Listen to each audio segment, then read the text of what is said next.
and welcome back to the Ducks and Dogs podcast. It has been a long time, but how you doing today, Matt?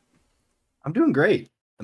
As you can see behind me, I've rearranged my room now that I live by myself. So, As you can see, I have not. yeah, but things change. Life goes on. Here we Things are. change, people change, feelings change too. Who would thought the circumstances would have changed you? I'm sorry. Drake's new album is ass, by the way. It was so bad. It was bad. Catchy though. Actually, though, it is bad. Yeah. So it's been a while, Matt. What have we been missing in the Seattle realm of things, man? Seattle realm? I mean, I don't know. Softball, baseball came and went. Football wise, I mean, Avery's the big talk of the town right now. Being able to land him would be pretty sweet. And there's a good chance. Like, As long as it's Oregon not lands just like more. he's a reach. Like, no, there's actually like a good chance he's a dog. But maybe things with more fall into place, because I know Oregon wouldn't mind Avery either. Depends on how that all plays out. I think last time we had an episode, something that was worth mentioning is Jaden Rashada was nationally still considered, like Oregon was still somewhat considered in that race. But which Mike is knows really ball. funny to look back on. And he told Yeah. y'all, Rashada's not coming to Oregon. Mm-hmm. Period. Poop. I mean, his recruitment, even in the last 2 weeks, it's just been a nightmare. It's kind of interesting to watch. I think how Nico's recruitment went, it kind of set the stage Bagman. Yeah, that's Rashada's. and there are rumors of people wanting to toss him $8 million plus now. Like, it's insane. Rashada? Yes. 8? 8. So given what Nico got, I'd give him like 6. Yeah, no, but I think that bag race is so crazy right now. There are people talking 8 plus. See, Oregon hasn't been willing to drop the insane bags. They're dropping bags. They dropped rumored 1.2 for an offensive fucking lineman. So they're dropping bags, but they haven't dropped any big bags yet. Yeah, that's for all the SEC teams and the oil companies and all those donors. Hey, I don't doubt it'll happen soon enough, though. Yeah. I think it's just the people with the money got to be really sold on that. Like a Kayvon type. It's got to be like, maybe preferably West Coast generational talent type of guy. For as much as people know Oregon like has money, I would honestly hope at some point they would use it. You know what I mean? Yeah. What do you mean? We ain't got no money. We're poor. Okay. We're in a town called Refer to Eugene. episodes 1 through whatever we're on now. I have no clue what episode we're on. But we ain't got. I don't either. All the money you'd be seeing us fucking with on Instagrams, that'd be prop money. I don't have nothing. I'm so sure. Yeah, but no. Yeah, but no. Okay. But yeah, but no. more. We're sitting really pretty with more right now. I've been saying for anyone who would listen to me, which is not many people, obviously, but not a lot, that Jaden Rashada was not going to consider Oregon. He felt slighted with how we treated him in the midst of recruiting Nico. He really wanted to go to Oregon, and then we didn't act like we wanted him back, so we got mad. He wasn't coming to Oregon. I told you all that, but whatever. Yeah. Washington fans are really rooting for Oregon to land more now because Avery is going to be a really solid recruit, especially with the question marks surrounding Heward. It would be really nice to add a talented player you can develop for a year or two like Avery. Yeah, I mean, right now they're talking about bringing in 2 quarterbacks. That 3-star from South Dakota is actually favored to go to Washington. So is that the one that the guy commented under and was like, people got mad at you about? Yeah.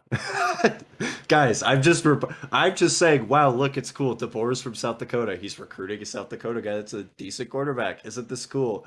And then they're coming to me saying, like, what are you doing? Like, this sucks. I don't want a South Dakota kid. Why are you telling me? I don't know. I don't, it's not my problem. Twitter user Matt Schwaz is part of Motlake Futures. Yeah, I did. Funny you mentioned that. Actually, Wednesday, I met with one of the guys from Mountlake Futures and had like a half-hour long conversation. Matt got sauces? I had applied for an internship, which I didn't get because the window had already run out. But the guy was willing to sit down and meet with me. So Henry, if you're listening, shout out to you, bro. Appreciate it. Send him the podcast. Very interesting to hear how NIL works over there. It's very current players focused rather than um, outwardly focused, you know, using it for Gonna recruiting. bite him in the ass. Um, who knows? It's really good for the current players, but Mhm. using it as a recruiting tactic seems, you know, it's kind Detriment. of up to kind of seems up to the coaches on how they want to use it. Because Motlake Futures is like, here's what we got, here's what people are doing, we're laying it all out for everybody, but it's not doesn't seem like a very active. Here is your $8 million, you know. So Send him the podcast link so he can listen to you shit on Washington for 50 episodes. no, I'm good. So No, but if he's it was watching, still we would it understand why was you didn't get the internship. it was still really cool to listen to how that all works. And I was honestly very impressed. A lot of things behind the scenes that I don't know if I'm at liberty to share, but a lot of cool stuff going on over there. So look out in the future for that, seeing how players are getting involved there. I would love to be able to sit down with one of the Division Street guys, but they're also like multimillionaire, former Fortune 100 company CEOs. So like the odds of me being able to do that are very I'm good. sure they want to meet with Twitter user LaMike Black. Mike Black, Twitter legend. Yeah, no, there's no chance. But yeah, Avery could be a really solid player. I know your guys' NIL program is getting shit on for the way you guys are going about it. But from what I've seen, you're doing it well for the way you're trying to use it, for just doing it for current Yeah. players and not trying to No, recruit and with it. But I do it's still think picking that's a up dumb steam. decision to do. Not Yeah, use it for I mean, recruiting. and at the end of the day, it's still in the hands of the donors, right? Because the donors are the ones that are putting money into it All, and how they want it used. all two of them. So it's kind of, you know, I'm not going to put the blame on Motlake Futures because at the end of the day, the donors have to want to put the money into certain things. So Yeah, and I doubt your budget for NIL compares to other schools. Comparing, like, you have a good size Mhm. endowment to compare to every school, but I Yeah. bet that your NIL budget isn't, equating to that same level. Yeah, I mean, I didn't get insight into like numbers specifically. Also, something to keep note of, I heard that I was told by the guy I talked to that rumors in terms of NIL, even what we're talking about with like Nico Steele and Rashada and all that, be careful what you hear. Obviously, what we talk about mostly is rumors anyways, but yeah, that's what I've Yeah, heard. I mean, I thought you were gonna say that there were gonna be some sanctions coming in. I was like, ain't nobody fucking No, scared of the no, NCAA, nobody, dog. he didn't say anything about sanctions. That's what I thought, because you were talking about the NIL deals, and you mentioned the biggest NIL deal, and I was just like, No, I was just hmm. saying he was just saying be wary, which is obviously true, and even within But UW's own community, Nico's was like there's reported some by some lies going pretty around. credible people. No, and I know. I'm just saying this is General, generally like we might not generally have paid speaking. 1.2 Yeah, like for a Connor Lee. those, you know, take The it with a ones that grain of aren't salt. reported by like super fucking connected in the know guys. Yeah, the ones that are reported by Matt Schwaz and Mike Black for sure. Exactly. If Yeah, something is reported by Matt Schwaz, don't believe it. definitely believe it. I'm an insider, don't you know? Definitely, he just met with Motlake Future, so Yeah, dude, he's I'm in the clearly an know. insider. I'm in the know. Fans are mad at him when they offer players in South Dakota. Yeah, it's my Clearly part fault. of the Sorry, program. guys. I'll do better on the recruiting Clearly part of trail. the program. Like Matt Schwaz clears Jimmy Lake. No comment. No comment. Yeah, it's been interesting to watch this recruiting unfold. Oregon went from Yes. like in a not great position because it looked like we were losing our grip on a few guys to like, oh, Oregon's probably getting Wayne. Oh, they're probably close to leading for Matayo. Oh, they're probably going to go steal this 5-star from Florida. Okay, Loud. weird. Like, Yeah. we're sitting pretty right now, and it's great to see. I love having no money at all. No money at all. I was gonna say rich No Phil Knight boosters, money. but I couldn't Yeah. counteract what I said earlier. Because I never contradict myself on this show. Never. You've never done that ever Never in your life, I'm once. sure. Yeah. No, for Washington's side of things, I will say 2023 shaping up to be pretty decent. 2024 is being hit really hard though, which I would like this cycle to be more of a focus, but also like they're taking what they can get right now and they're looking towards the future. Yeah, you need to build those early relationships because honestly, Yeah. you could try as you might. Like, even the in-state guys aren't going to consider you. I mean, this cycle made it's it not loud looking and pretty. fucking clear. Yeah, They've it's made not looking it- pretty. They've hit Cali really hard. They've hit Texas really hard, and they've found success in both of those places. So honestly, why not keep going there? If it's working, keep doing I it. know there was You're doing decent. historically a fence around Washington, but it's obvious that that fence has been bulldozed, The fence has been bulldozed, and bombed. it's It's you gone. got to take what you can get. And You got to DeBoer and go Stafford, elsewhere if you got to go elsewhere. If you can't, they're you're not doing going what to they keep. can, and You're not going to keep everyone. And I'll give that staff kudos. They're doing really well out of state right now. Mm-hmm. Now, obviously, you want to work on those in-state relationships, like we've said, but I have nothing to complain about right now. They're doing well on the trail and building good relationships. And I will I'm a fan of say, it. the in-state losing your in-state players to Oregon is a much better look than losing them to Oklahoma or Ohio State.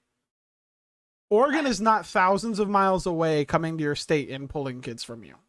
Yeah, but Oregon's also, a couple 100 miles south and projected to compete for playoff spots. So it's like, hey, I close to would make the home. argument that losing players to more storied programs like Ohio State and Oklahoma is better. You rather lose players to Brett Venables? I mean, Oklahoma is still recruiting well, so yes. True. I mean, yeah. And also, they're not a direct rival. There's that part of it too. Yeah. I understand as a fan aspect why you wouldn't like it. Yeah. I'm saying, looking at it from the staff's perspective, yes, Oregon's your rival. You don't want those talented players going there. Mm-hmm. But I feel like it looks much worse when a kid's willing to go really far away, as opposed, he went 100 miles south and wants to go to a better team right now. If he's going 100 miles away or a million miles away to Mizzou, yeah, I don't like that. If he's going a million miles away Oklahoma, to Mizzou, Ohio same State thing this year. or oh my, that's a take. Flip that one. That'll be fun to revisit. Oh in yeah, about a year especially here. when Big Game Boomer finds it. No, but I would much rather lose recruits that are going out of state to programs like Alabama, like Ohio State, like Oklahoma. If you're gonna lose them, might as well lose them to the big dogs. Oregon is a big dog in recruiting, so it's like, I mean, In recruiting. Yeah. I mean, we're recruiting. as much as you don't want to like understand, we're a big dog in everything. Because even if we haven't won a title, there are teams who haven't won a title. Yeah. We're still big dogs. I'll say when Oregon makes a playoff again, I'll say you guys are a big dog. That's where I'm at. Nationally, we're perceived as a big dog. You think so? You On have average, to think on an average year, you go ask an average college football fan if there are powers out west, they're gonna say Oregon and USC, and that's it. The rest of them are shit. That's the exact words they're gonna fucking fan say. what they think of the West. They're gonna say it's all shit. They're gonna here's They're what, gonna say as it's all someone who shit, lives out east. Here's what I've gotten for the past 10 fucking years. Yeah, y'all are good, but you don't play anybody good. That's literally all I fucking heard for 10 years. And it's just like, what? You want me to change? That's a question we can man? leave in the hands of our SEC viewers. How about that? We'll drop it in the group chat. Yeah, there you go. Except for that group chat is learn to hate Oregon because of me. Yeah. Pretty much every group chat you're in, that's the case. Yeah, they learned to hate it because I'm such an asshole. Like, let's be honest. I troll too much. People like Washington because I troll. Bro, you'll be more obnoxious than me and they'll side with you. And I'm just like, what did I do? I know. I haven't been in this chat in 4 days. I've mastered that art. It's very entertaining. Of being likable. Yeah. And of being likable and still being fans, a troll. It's amazing. It's like the best two-sided, best two sides Texas to play. LNR. It's so bad. Like they're such bad trolls. Ellen ratio. Texas Ellen ratio. Oh, that shit is fucking hilarious, man. Put it on a t-shirt, dude. I own Texas A&M. Let's just put it Matt Schwaz owns Texas A&M. Texas A&M. I own the oil companies. I own the oil companies. What was his name? Andrew Carnegie has nothing on Matt. Yes, so true. So true. One little last note, kind of an NFL note, but still relevant to our podcast. Yeah. Devin Allen is fast as fuck. That dude can fly. Fastest man in the NFL is white. Crazy times we live in. Ugh. Crazy times we live in right now. We're here. We're here. Pat McAfee was talking to what was that old New England Patriots cornerback? Oh, Oh geez, I know who you're Yeah. talking about. He's on the show quite a bit, isn't he? Yeah. He's on the show all the Yeah. time. He was talking to me. He said, "How you feel the fastest man in the league being a white?" And he starts saying Tyreek Hill's fat. Pat McAfee goes, "No, racist. You're racist." I lost it. I was like, Pat. Granted, you're really the track best, speed man. doesn't always equate to football speed, but the dude is lightning fast still, regardless. Keep talking. Keep talking. Keep talking. Keep talking about what? whatever, But man. I just gotta plug this back. whatever. Whoopsies. Because he's on the Eagles, isn't he? There you go. What was that? He's on the Eagles, isn't he? Yes, he got signed to the Eagles, and he ran the Yeah. third fastest 110-meter hurdle ever. Yeah. That's nuts. Mm-hmm. Hopefully he can still catch a football. Yeah. As a receiver, you'd hope. If he can, he's on the Eagles. What corners does he have to burn? Like fucking... Yeah. He can play defense. Jabril Peppers? He's got to burn Jabril Peppers? Gosh. Is he on the Eagles? No, he's on the Giants. I'm saying the teams they're playing. Oh, that they're playing. Oh, yeah. Remember that guy in college? He's actually been pretty decent on the Giants the last couple of years. He's been decent, but like in college, that dude was a dog. Oh my God. He was never worthy of the hype he got, though. You don't think so? No. He got cooked in coverage. He was a linebacker playing. He was... Do I want to say this and have current players mad at me again? I don't know. Do it. He was Jamel Hill. Oh, you said it. You said it. Oh no. He was Jamel Hill. He was a linebacker playing safety. I still thought he was really good. He was still really good. He was an upgraded Jamel Hill, yes, clearly. But sorry, Jamal, if you're listening. Also, if you're listening, why? to hear my takes clearly. To hear Matt Schwaz own A&M. True. The sole reason we're pushing. This is a narrative we're pushing now. Title of the episode: Matt Schwaz owns Texas A&M. The title of the episode is going to be Montlake's future executive Matt Schwaz. Oh jeez, maybe don't put that out there. I don't know about that. I don't want too much attention around me now. UW insider Matt Schwaz.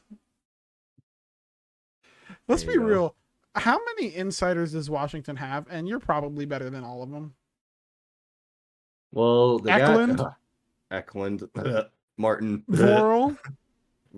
I like Vorel. I remember when Vorel's I impersonated Vorel. Yeah, that was funny, man. Vorel is good stuff. Who's the one guy y'all all called an insider who's not really Roman? Roman's an insider, dude. Come on. I'm an insider at this point. He's an insider. Roman's an insider. Don't dog on my dude Roman like that. Come on. Everyone's an insider nowadays. Okay. We got the same sauces. You're still dying on that hill. Yeah. Just because it made him really mad, and like now he gets mad at me all the time, and I love it. It's fun. Who doesn't? I'm not a troll though, guys. I promise. I'm the troll. Matt is the troll. Believe it or not, I'm actually a troll. People mad. Yeah. But that's going to be it for, I think, this episode. We do have other topics we can go over, but I think this is a long enough return episode, and we still have to cover shit until September, Matt. What the fuck? Yeah, we got the whole rest of the off season to go. Jesus Christ. We could save it for another day. And I don't know. This episode's probably coming up on like a Monday or some shit. I don't know. Knowing my fucking lazy ass. Nah, but we'll get it up as soon as possible. We do want to appreciate you. We thank you guys for watching this episode, and we appreciate you tuning in. Go follow us on Twitter and Instagram. Nobody uses Facebook, so shut the fuck up. And we'll see you guys next time. Later.